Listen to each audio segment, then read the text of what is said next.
Serious men, what's something that would surprise women about life as a man? Story 1: How much a little attention or a genuine compliment can mean to us, especially if it makes us feel wanted. As a rule, 99 of the time, no one gives us compliments, positive feedback, or shows desire for us. We're trained to dismiss anything we do here. They're just being polite, they're paid to act friendly, etc. Most guys I know have ridiculously little information to base their self-image on. For some, they decide they're awesome anyway and say it. For others, they decide they're losers and give up. It's almost pure chance which way they go, and has almost nothing to do with objectively how good-looking awesome a guy actually is. Any genuine compliment that gets through to us will be remembered by a guy forever. If it's from a highly respected or highly attractive person, it can literally change their life. Ask your guy when was the last time someone really complimented him, and what effect it had. They may not be able to talk about it well, but they'll remember it, and it meant something to them, more than you'd expect.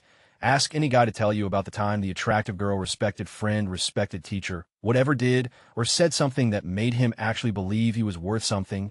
If it ever happened, they'll remember it, and it'll have left a mark. Don't be surprised if it never happened, though. Men are used to, 99 of the time, having no worth as a person, only matching for what we've done, not really being seen and not really being cared about. And when someone really sees us or shows that we matter, it leaves an impression. I'm not sure how different this is for women. It's not like we have an exclusive on insecurity, but the general amount of attention, reassurance, support, etc. that women get seems to me to be significantly higher than men. I think it would surprise them by how much, though, that it's not like women 80, men 70 or something. It's more like men 0, and that messes with guys. TLDR, give a guy a real compliment. Contrary to popular belief, we adult men talk about like 5 at the time. We, too, have hobbies and dreams. Story 2, I think that they'd be surprised by what constitutes a man's fantasy when it comes to romance. Many women would probably think that a man just fantasizes about the kind of thing that you see in various adult videos. Sure, we have an animalistic side that thinks about that. But when we think with our heart, we fantasize about something completely different. When it comes to romance, a man, typically, is expected to take on a very active role. He's expected to make the first move and do something or be something to prove his worth to her right away. He's expected to walk up to her and put on a good enough show in order to qualify as a candidate. He needs to be charming and or funny and or other beguiling enough to receive a passing mark on the entrance exam to dating. For a man, dating is work. It's a lot of work. He needs to put his heart and soul into a performance that is enough to be noticed. But in society, it's the opposite for a woman. She is allowed to just be there. She just needs to exist and be visible. And it's expected that she just needs to be available for a man to put on his display. Dating for a woman is far more passive. He comes to her and puts on his show, and then she decides if he gets the chance to move on to the next round to try to impress her. The typical romantic fantasy from a woman's perspective is for a man to come and sweep her off of her feet. It's for the man to put on such a good, enchanting show that there's no way that she could possibly reject his advances. Her fantasy is to have the ultimate active partner. So, here's the point of all of this. A man's romantic fantasy is just be accepted for who he is. Men are tired of having to constantly put on a show. They're tired of putting so much of themselves and trying to read a woman in order to be this wonderfully charming individual to pass her barrier of entry. He's tired of having so much on the line and then waiting those gut-wrenching moments where she's silently deciding, over the course of the attempt, whether he gets the thumbs up or thumbs down. A man just wants to be wanted for who he is on a regular basis. He wants someone who stand by his side and support him even when he can't be on. He wants a moment to feel what's it like to have that more passive role where someone else makes him feel desirable simply for being there. He wants a partner to show him that he matters for no reason other than being recognized as someone who actually does matter. A man just wants to be wanted. Story 3, I remember my wife asked me years ago, "Hey, get any compliments on your bald head?" It was a drastic change, shaved head. She thought it fit my style at the time. I only work with guys. She looked amazed and shocked when I laughingly replied, "Are you serious? Doubt anyone noticed?" She thought I was heartbroken, but in reality, I would have been surprised if anyone did compliment. Edit wording. Story 4, as a black guy, being a boogeyman of sorts. I'm sure other guys experience this, but I'm pretty sure it's even worse when you're black. Women tend to be pretty afraid of you when you walk behind them in the afternoon or at night. I'm not trying to scare you, I'm just trying to get home. Edit, I made this account before work just to post here and did not expect this response. Thanks for the gold. Story 5, how awkward it is to cry or be emotional in front of other people, even in situations where it would be normal, such as funerals. Usually bottle that stuff up and save it for when you're alone, and then let it out so no one sees. Story 6. My girlfriend and I watched frequently asked questions about time travel last night. In the beginning, two of the main characters are working at a theme park, handing out coupons to the Dino Burger restaurant at the park, whilst dressed as dinosaurs. The two get in an argument about how it doesn't make any sense that they are dressed as dinosaurs, claiming they should really be dressed as cavemen. My girlfriend had a hard time grasping that this was a pretty accurate portrayal of how conversations in groups of guys usually go. A semantic debate about things that are both simple and completely insignificant. We'll debate about things that have nothing to do with our lives and leave the conversation having gained essentially nothing. I also explained that these debates don't end when the one individual conversation is over. Next time we're together, we'll pick it up right where we left off. Over the course of about 3 months, my friends and I went through a quite serious debate over the character of Tom Bombadil and his weight and impact on the world of Lord of the Rings. Actually, most of our conversations come back to Lord of the Rings. But she just couldn't understand how that would in any way be entertaining. Truth be told, we don't stop to think if it would be entertaining. It just happens and everyone participates. Edit, thanks Uterminator for the gold. Edit, too many have asked my position on Bombadil. A true gentleman, good guy, great bowler. Story 7. A few how much we give each other as banter from a young age. Borderline bullying at times, but has definitely helped us man up. Not every guy is a handyman. Body image issues affect us greatly. It's overlooked as we don't share it, as we generally don't have the same level of emotional support that women provide each other. Most common advice we have is to just deal with it. Story 8. I like kids. Kids are funny. They like breaking rules to have fun, and they still have an imagination. I don't kids. I hardly adults either, but that's beside the point. A girl I went on a date with last week showed me a picture of this adorable little boy, her neighbor's son, and told me sometimes she goes to the neighbor's house just to see him. When I told her that I didn't think that would ever be the case for me, she seemed sad and asked why. I'm a guy. Hello, Susan, it would make my night if I could take your goofy 6-year-old daughter out for ice cream. I've had a very depressing day. You can off before I call the police. How's that? That works too. Have a nice night. See you never. I think most women would be surprised to learn that art doesn't always come out in a nice, steady, straight stream. My wife still assumes I have no aim because of the times where it may be coming out more in a splash manner or the stream is just completely directed haywire. Story 9. I'm a guy with kids and a wife who is a nurse that works nights. It is almost impossible for me to go do stuff with them without someone saying something about daddy duty or mom got a free day today, huh? It's ridiculous. Not every male with a child out, there is some deadbeat parent who only hangs out with their kids when they absolutely have to. Story 10. We are taught from a young age that things don't happen to you. They happen because of you. You got a raise at work. Clearly you're a hard worker, have a wife. Obviously you wooed her correctly. Got divorced. You up. She just fell out of love with you. You should have fought harder for her. You're depressed. You need to it up. Story 11. From my experience, women talk about with their friends much more and in much more graphic detail than men talk about the same subject with other guy friends. I guess my point is that men aren't as sleazy and gratuitous as most women make us out to be. Story 12. You have to be scared of kids. For example, one time I was in the supermarket and a little kid came up to me and told me he was lost, but because people jumped to call men pedophiles in the U.S., instead of walking the kid to the front or trying to help him find his mom and dad, I had to tell him to stand there and not to move, and I went to the front and got an employee. Now, hey, race, the craziest thing. The first employee I found was male, and his response was, hang on, it's store policy that male employees don't handle these situations. So he had to go get a female employee who then helped the kid out. I asked the guy after why that was the policy, even though I kind of knew the answer, and he explained to me that it's happened before just in this store alone, where a male employee had gone to comfort a crying kid or help them find their parents, and either the parents or a stranger has accused them of trying to kidnap them. So if you haven't thought about this before, there you go. Now if you see guys walking past a kid who's lost, while a lot of them are, it's not a lack of wanting to help. It's the intense fear of being falsely labeled something. Story 13. ID say women would be surprised by how little support men have. Even when we're surrounded by people, it's very easy to feel completely on your own. Similarly, men almost never receive compliments or reassurance. I don't think most women will ever truly understand that admittedly major part of the male experience. Funnily enough, I've been meaning to watch a short documentary about this woman who lives as a man for a year, at the end of which she decided life as a woman was indeed favorable. Story 14. How much we would like to feel wanted and not simply useful or needed. How much pressure there is on us in terms of body image. We hear about all the women go through, but ever stop to think about all the size jokes that alone can cause insecurity, and that doesn't even touch things like losing your hair, graying, muscle mass, etc. That we really do care about a lot more than society says we do. We're just not allowed to show it, because that's a sign of weakness, and we're taught at a young age that you have to put up a perfect image or no one will ever want you. Story 15, definitely that we also enjoy compliments. I just got out of a 4-year relationship, and during some reminiscing thoughts, I realized she never once told me I looked nice or called me handsome or anything. I told her she was beautiful every day for 4 years, and I don't even know if she found me attractive. Edit holy upvotes.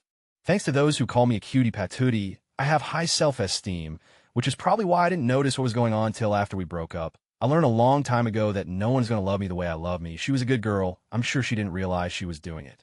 Story 16, it is very rare to find a company or place of work that allows men to follow a seasonal dress code. It's really hot in the summer. Women can wear dresses or skirts. Men are still wearing suits. It would be nice to be able to wear a nice pair of shorts if it's really hot out. Story 17, men have just as hard a time overcoming stereotypes as women. You, a woman, want to learn how to ride a motorcycle or want to be a programmer, and you don't want to be a housewife or spend all day cooking. Good for you, you a man, don't want to cut the grass or learn to fix your car by yourself, and you want to spend all day cleaning the house and sewing pillowcases. Wake thee up and support your family. Story 18, how tough being a man can be. Men are generally seen as tough, stoic, and overall just resilient. Well, we weren't born that way. We had to become that way. Story 19, how much media has an impact on our body image as well. We always hear about how magazines and Hollywood set unrealistic expectations for what women should look like. But nobody ever complains about the image the media portrays of men. We're supposed to be at least 60 tall, broad shoulders, excellent pectorals, strong legs, thick biceps and forearms. You should be able to run a 6-minute mile, squat 250, and do crunches until the washboard is jealous of how rigid your stomach is. On top of that, you have to be intelligent, have a good facial structure, be able to grow a beard like a lumberjack on command, and style your hair. You need to be an emotionally stable rock so that your girlfriend wives, can cry if they need to, but don't ever call her yours because that's chauvinistic. And don't ever try to enforce a rule with a woman because she's strong and independent and you're disposable to her. She can get any man she wants. You should be lucky to have someone a part of your life, you bigoted, racist, edit, because people keep criticizing me for this paragraph. Allow me to clarify, body image does not just mean your physical image, but also your mental and behavioral image. We're given one standard to live up to be the man of chick flicks, but when it's even remotely attempted in real life, you're labeled all those things. It has nothing to do with actually controlling women. Get thee off your high horses, SJWs.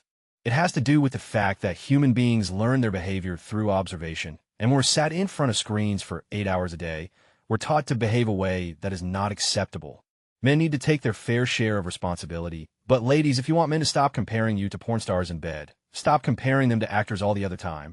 You don't try and replicate fake. We want to try to replicate fake emotions behavior. TLDR, society holds men to unrealistic expectations too.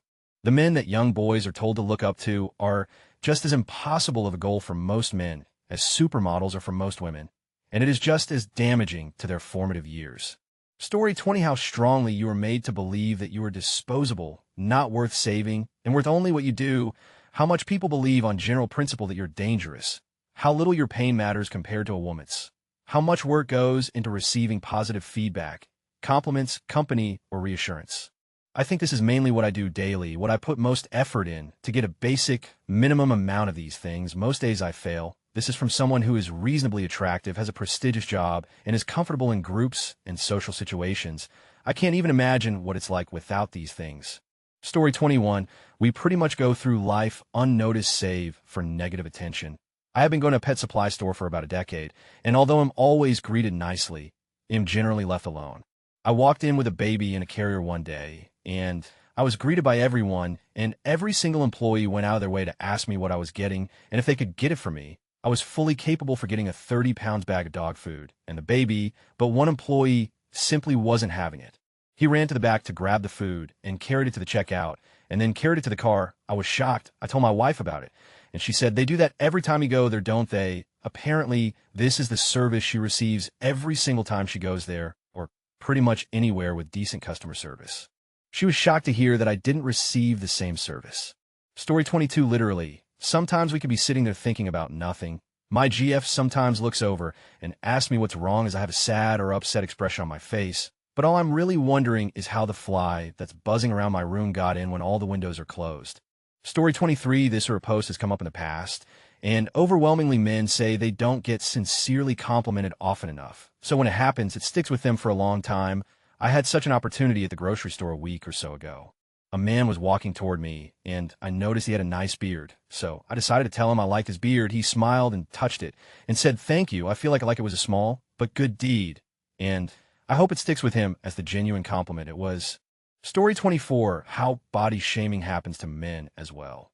As a former high school linebacker, and as a guy that gained weight due to surgery, I can tell you that the men that have decent bodies are on a different level than men that don't look good are reminded every day of how inadequate they are. Story 25, it physically hurts when you hit us. I don't know why women feel they can playfully punch us all the time. We're not impervious to pain. We're human beings. Story 26, it's been mentioned on Reddit before and articulated much better than my attempt here, but women don't realize how much of what they experience as normal is actually extra attention and favor in social interactions, just for being a woman, from both men and women. I think most women, if given the opportunity to live as a man for a day or two, would be immediately surprised by how mean and impolite everyone was that day. But they probably wouldn't even make the connection between how they are treated and their gender, because they take for granted how much courtesy, leniency, and priority they're given their entire lives. I don't mean that to be an insult. They're simply not aware because they only know what they've experienced. It's like when you try to explain to a woman that men act fundamentally differently when there are no women around, and they assume that just means more bodily functions and lewd comments. They don't understand it because it's something they have never seen before. If I try to elaborate, it'll probably say something that someone will have issue with. So they'll just leave it at that. Story 27, haven't seen this one. Yet my girlfriend was absolutely bamboozled by the fact that our testicles can be raised and lowered by flexing. I mean, like, she was speechless for a good 3 minutes. Edit everyone keeps asking but won't read the comments. You said it's the cremaster muscle. Imagine you're trying to cut a piece short. Now hold that flex muscle. This works best when it's hot out and are hinging low. You'll see the jewels move upward all the way to the base of your girthy manhood. Story 28, I'm a trans woman. So I know better than most what my girlfriends think things are like for men versus how they actually are. I think one thing that really surprises them is just how invisible men are at the very best and avoided at the worst. I was a very attractive man as well. So I had it better than most guys, but it still sucks when you're walking and you can tell that your very presence is making the woman walking in front of you uncomfortable. And what makes it worse is that I totally get it, being on the other side now. I live in a very large city and am a pretty attractive woman now. And the way that men catcall or talk to me on the street, or I mean like I'm prey, makes walking in certain areas a very anxious experience for me. Everywhere I go now, though, women smile at me and compliment my hair and makeup fashion and are generally just much more receptive than when I was a guy. Men are always holding doors open for me or trying to help me shop fine stores at any chance they get. It's a complete 180 from before. As a guy, I constantly wondered why I'd even bother cleaning myself up to look good. Since no one would say anything anyway, I think everyone just assumes that men know what they're doing and don't need any help, so they just leave them alone altogether, and it sucked. In social settings, women were much more receptive of me because I was attractive and witty and personable, and I get that too because I don't really want to talk to men I don't know while I'm out on my lunch break or shopping or whatever, mostly because it usually leads to asking me if I'm single and I have to go through the whole no, I actually have a girlfriend, followed by the yes, I'm gay conversation, even though but having told men that in the past, they take it as more of a challenge for them to try and get me to try a man. Anyway, I've gone off on a tangent. But really what I'm trying to say overall is that I completely understand why each gender acts and feels about the other in situations like these. And it really sucks both ways because neither side understands what it's truly like for the other because they haven't been in their shoes. I don't really know what the solution is. Story 29, how simple our thought processes can be. A lot of women seem to think that men have all these premeditated intentions, when in reality, we don't always put that much thought into our actions. Story 30, the fact that men are completely distrusted around children. People are fearful if men are the teachers or coaches or summer camp counselors of their kids. The feeling that you can't say hi to a kid walking by is awful. Story 31, how easily you can make a woman feel uncomfortable just by existing. I'm a pretty average guy in most ways, average height and build at the very least, but I've been called creepy enough times that now I get nervous about interacting with women. It's kind of like approaching a cat. You don't want to do anything sudden that might startle it. Like in this John Mulaney bit, which I identify with a bunch, like, I don't feel like I've changed, but at some point in my life, I started making girls feel uncomfortable with being around me. And I know you girls have good reasons to feel this way, but it's a pretty dramatic shift when suddenly you start being treated like a potential rapist. Story 32, the complete and total lack of regard or value for our own lives, both internally and all too often externally. I don't mean to pick fights here, but when you hear about women and children first, men must register for the military draft, etc., it gets ingrained in you. You learn slowly but surely that your value is contingent upon what you do and not just who you are. You never feel truly satisfied just being there, just existing. You always feel like you have to constantly be working at something, and God forbid you ever become unemployed, then you are essentially invisible. A homeless woman is often seen as more of a pity or someone to be sympathetic to. She must have been abused, raped, etc. A homeless man, he's seen as a threat. He's seen as an outcast. There's little sympathy, even though oftentimes he may have gone through those same exact issues as the woman. It often feels like, on a certain level, society tends to see any problems that women have as being externally caused, whereas men's issues are often seen as his own failures, doings, etc. Men's problems are seen as being internally caused. Men are seen as having more control, which can be beneficial if you're wanting to be in a position of esteem and power, but it can also be harmful if you're struggling with a mental illness or just to make ends meet, and that's why I think we so often refuse to seek help.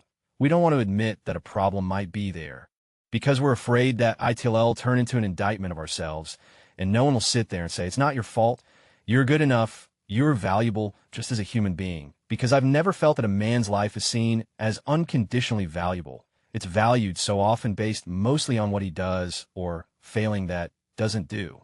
Women and children, by contrast, are valued just by being, and it's a bitter pill to swallow. Once you grow up and become a man, you still remember being valued, but it's just not there anymore. You're supposed to have all this control, but you don't. Eventually, that pill all too often becomes literal. That's why we turn to weed, video games, painkillers, the internet, social media, alcohol, heroin, wherever we can escape to and pretend that we have control through or have value in. Story 33, going by similarly themed threads, where women talk about what they think men have to deal with. This might surprise a lot of women. It's actually almost impossible for us to accidentally sit on our edit. I've been informed by multiple posters that this is not true for every man. My condolences, gentlemen. Edit 2, all right. I get it. Please stop describing instances of ball destruction to me. Story 34, how hard it is to get laid. You constantly see those "why did you cheat" threads on Reddit when in reality, it's challenging enough to get one lady to sleep with us, let alone multiples on the side. Story 35, how we're treated by strangers. Of course, this varies from man to man, but in general, I would say that men are treated with much less kindness than women, particularly attractive women. I often think about how different my perspective on life would be if most of my encounters with strangers were warm and friendly. Story 36, as a gay man. I find this entire thread fascinating. A large portion of my close friends currently are other gay men, largely couples' husbands, but some singletons mixed in. I find it really hard to interact with straight men a lot of the time. So a lot of these interactions, especially with women, are very eye-opening to me. As well as some of the other viewpoints, I find a compliment giving particularly interesting, since my gay friends compliment each other on outfits all of the time, for example. The straight guys I do this to, albeit more rarely, generally always react, well, as long as I make it clear not hitting on them, no honey. I know you're not family. I just thought your shirt looked nice. The women I compliment never react quite as well. They'll smile too, but they play it off a little more, though they also generally know I'm not hitting on them to begin with. I never realized that this could be, because men don't receive attention much since I'm so used to it. At the same time, the idea of solving problems on one's own is still very much reinforced, especially in my heterosexual workplace with evenly mixed male-female distribution. So I at least get some of the cultural things, but I definitely don't get others for whatever reason. I'm not sure if this is a byproduct of living in a gay culture, i.e., frequently interacting with a large number of other gay men, or if it is how straight men-women interact with me, because I don't view women in a way, in any case, a fascinating look outside of my bubble. Story 37, men would like women to just be nice to them. When we're boys, we've got our moms, and sometimes they're not even nice. When we're older, we've sometimes got wives and girlfriends, and sometimes they're not nice either. We're supposed to be tough and just take the meanness. Story 38. I genuinely think most women will be surprised at just how easily and attractive women can manipulate a man. I mean, we joke about immediate tropes, but very few women appreciate the extent that it can work. Particular female body shapes and particular forms of dress actually act like a narcotic in the male brain. When an attractive female is talking to a male, or simply in the room, it becomes hard to focus on anything else. The situation could be made even worse by the female simply asking for help. Source: I also think women would be astounded at the anesthetic effect of and how hard men have to fight the urge to immediately fall asleep. It's a chemical reaction, and if you give into it for even a few seconds, then you're physically comatose. Story 39. TLDR, how much it sucks. One not showing any pain or weakness that has been drilled into our heads since childhood and reinforced with every significant other. Every girl I've been with has told me to emote more, share more, and when I inevitably doubt my prior experience and share with them why I might be sad this particular day, the loss of attraction is easily visible. I don't think they even realize it, but it's obvious after you've seen it enough times. I want to share with my significant other. I want to feel some support. I want her to be able to care about my issues, but doing so inevitably ruins the relationship. Oh, and don't tell me I'm just dating the wrong girls. Seriously, can we not just admit we're not as evolved as we think we are, and that strong men who don't show weakness are more attractive than weak ones? All of human history has acknowledged this fact, but now in the last 20 years, suddenly we're more civilized than that. Please. I've made peace with this fact that for a girl to love me, I must be stoic, but it makes it so much harder when every girl tells me otherwise, and then inevitably prove me right. 2-0 support, there is none. I feel like most girls don't quite grasp how little society in general cares about the average man. We don't have friends we can be emotional with. We can't share these emotions with a significant other. We beat our emotions so far down that we often have trouble feeling them at all. The total lack of support extends beyond a personal level too. I am suicidally depressed. I have made this fact clear to the mental health professionals in my town. I am currently waiting 6 months for a single hour-long counseling session and can expect to wait another 6 for the next one. My GF showed me a list of all the counselors available to her across the many women's centers and shelters across town, and her expected wait time of 2 days. There's a reason men complete suicide 400 more than girls. For a man, having zero support is normal. Being supported is weird, and if you ever come to suicide, you'll notice even that doesn't change the situation much. 3. Dating it seriously sucks. I buy the drinks, I buy the dinner, I buy the movie, I buy the Valentine's Day present, I buy the anniversary present, I buy a thoughtful birthday present, I buy the random little surprises. I'm there for her when she's upset. I support her emotionally. I encourage her to follow her dreams. I help her and push her. I pay her compliments. I pay attention and learn about her passions. I, like any man, do all this. But often we get none of it in return. I've never had a drink bought for me. I've never been taken on a date. I've never received a Valentine's anniversary gift. Doesn't count. That's for both of us. I get a generic zero thought t-shirt for my birthday. She either can't tell or doesn't care that I'm upset unless I yell, and then I have to cheer her up. I've never felt emotionally supported, and I've never been able to have an actual conversation about my passions. I don't want to just talk at you while you nod and agree. I want you to make me think. 2. So dating sucks, and I'm not surprised my generation is moving to a hookup culture. Obligatory edit. Thanks for the gold, whoever you are. You've popped my golden cherry. Story 40. That you can't just walk straight on a sidewalk. You have to adjust your movement to let others pass. If a woman was a man for a day, I swear they'd get into a few fights before realizing this. Story 41. We don't have it half as easy as the Zom privilege types want to believe. Sure, there are cultural norms that don't affect us. We're assumed competent until proven otherwise, being a big one. But there are countless cultural norms that affect only us. Being excluded from the norms that negatively affect others doesn't mean we live easy lives. Men have just as many soul-crushing expectations placed on them as anyone else. There are systemic issues that all over men, but hey, that's not a sexy topic to get riled up about. Men can't possibly be victims. They have all the power. It's why they call oppression the man. It's only gotten worse with the rampant denial of the individual in favor of the systemic, especially with the rise of the echo chamber internet and places like Tumblr. A black woman can't be racist because systemic thing. No, she absolutely can be. Subsystems do not automatically conform to broader systems. Anyone could be a hateful bigot, and anyone is capable of discriminating. Nobody protests in the streets about how misandrist and objectifying and unrealistic body image Calvin Klein ads are, or how stupidly revealing pro wrestler short shorts are, for example. I know of very few men who even care, but it nicely serves to point out the double standards. A juiciest Olympic swimmer dong prince piece doesn't get rebuked. But if a guy dare do the best camel toes of the Olympics, you can bet that'd be a viral shitstorm of outrage all over the news. Pasteurized process imitation information product for entertainment purposes only before lunch. There's this attitude that men can't possibly be victims because men are strong. Tim, when a guy gets unduly fired, he must deserve it because it's not like the boss could be only affects women. There is constant pressure to perform. Never good enough, not a good enough provider, not strong enough, not allowed moments of weakness. And it's exhausting. I just want to come home, take off the mask, and be the little spoon for a while, or domestic abuse. A woman only needs to make an unfounded accusation to get a PFA and is thrown in jail. A man can be the victim for years. And the response is, yeah, right. She's a woman. She can't hurt you. Rape of men is laughed off for the same reasons. And it only gets worse when it comes down to men being the victims of physical violence. A woman hits a man in an offensive sense, not defending herself.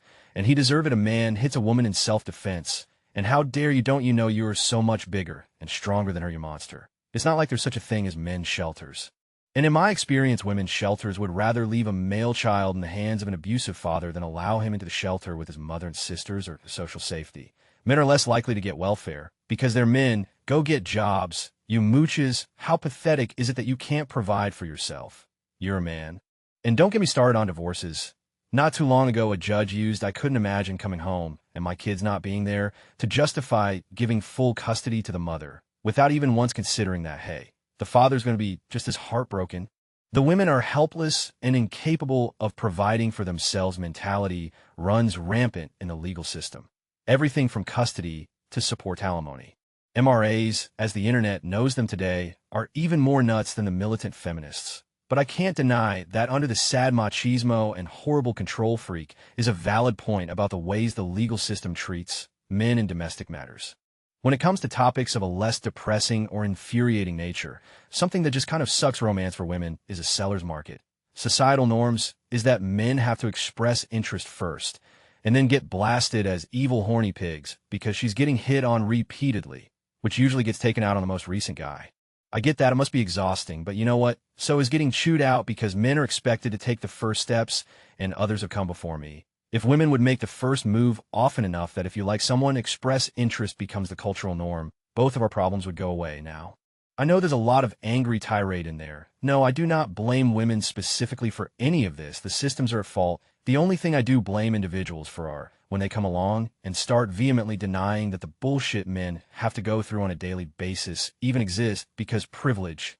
Everybody deals with. Just because they're not dealing with you doesn't mean they're not dealing with any.